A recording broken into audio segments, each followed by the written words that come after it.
Et oui, aux armes, on l'a enfin entendu pendant OM Lyon et ça faisait un bon moment, Lionel. C'est vrai, l'OM qui s'est réveillé et qui a réveillé son public au stade Vélodrome. Le miracle a bien eu lieu, donc l'OM qui s'est imposé en Coupe de France 2-1 et qui s'est qualifié pour les huitièmes de finale de la Coupe de France. L'OM qui tombera malheureusement sur Monaco, enfin qui n'est pas un tirage favorable pour notre équipe, mais avec Marseille, rien n'est impossible, donc il va vraiment falloir que le Vélodrome soit le 12e homme comme contre Lyon. Ouais, parce que ça a été un match à spectacle, quoi. L'OM qui commence bien, ensuite on a Lyon qui reprend derrière et qui fait l'égalité, et puis ce miracle, j'ai envie de dire, puisque Doria était totalement transcendé. Hein. Ah oui, mais c'est absolument incroyable, c'est-à-dire que l'OM qui ouvre le score à travers Rod Fanny à la 24e minute, qui se fait égaliser, qui revient à 2-1 dans la dernière mi-temps de la prolongation à travers Doria qui s'est transformé en un véritable Neymar sur le terrain et qui a régalé le Vélodrome. Mais paradoxalement, ce même OM qui était pourtant qu'on qualifiait de transcendé s'est incliné au stade Saint-Symphorien contre Metz. Et on parlera de Metz dans un instant, ouais. Ça a été assez catastrophique, hein, pour le gardien surtout. Et il a fait une erreur. On verra ça dans un instant, puis il y a le mercato qui s'est terminé à la fin du mois de janvier. Je suis allé à la rencontre pendant donc le match OM Lyon des spectateurs qui étaient autour du stade et on va parler de Sertic avec eux. Écoutez.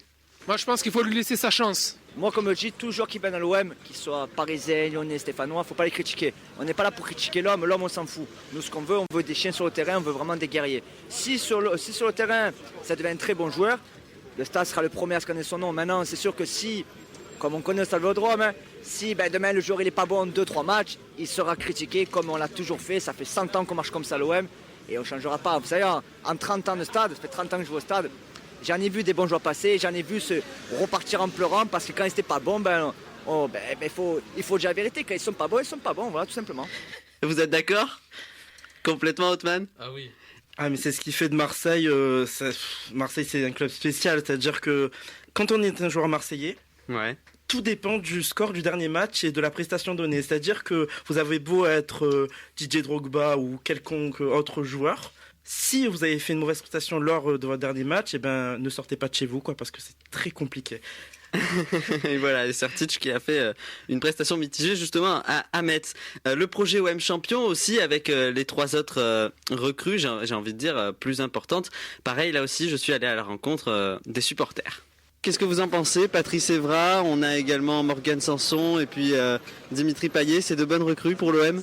Très bonne recrue, dans le sens que déjà ça va apporter un niveau international, ça fait venir vraiment des gros joueurs à l'OM, parce qu'un Patrice Evra qui signe à l'OM à l'heure actuelle, c'est bon pour la renommée du club. Ça prouve que maintenant même des grands joueurs internationaux sont convaincus par le projet OM Champion Project, déjà d'une. De deux, Morgan Sanson, c'est la jeunesse. Et si même les jeunes internationaux français sont très intéressés pour venir à l'OM, c'est d'autant plus plaisant que ça montre vraiment l'ambition du club d'être dans les premières places à l'heure actuelle, l'année prochaine, dans 2 ans, dans 3 ans. L'importance de la qualification des champions et surtout l'importance vraiment que le club redevienne ce qu'il doit être, c'est-à-dire tout en haut de l'affiche et pas dans les 10e, 15e places. Voilà, clairement. Encore une fois, d'accord, je suppose. Ah mais évidemment, on voit que l'OM actuellement pointe à la 6e place. D'ailleurs, on a 4 équipes qui se tiennent dans un mouchoir de poche avec 5 points d'écart entre Lyon et Bordeaux. Marseille qui aura du mal à viser la Ligue des Champions, mais qu'on n'attendait pas dans cette partie du classement actuellement, étant donné d'où ils repartent avec Rudy Garcia.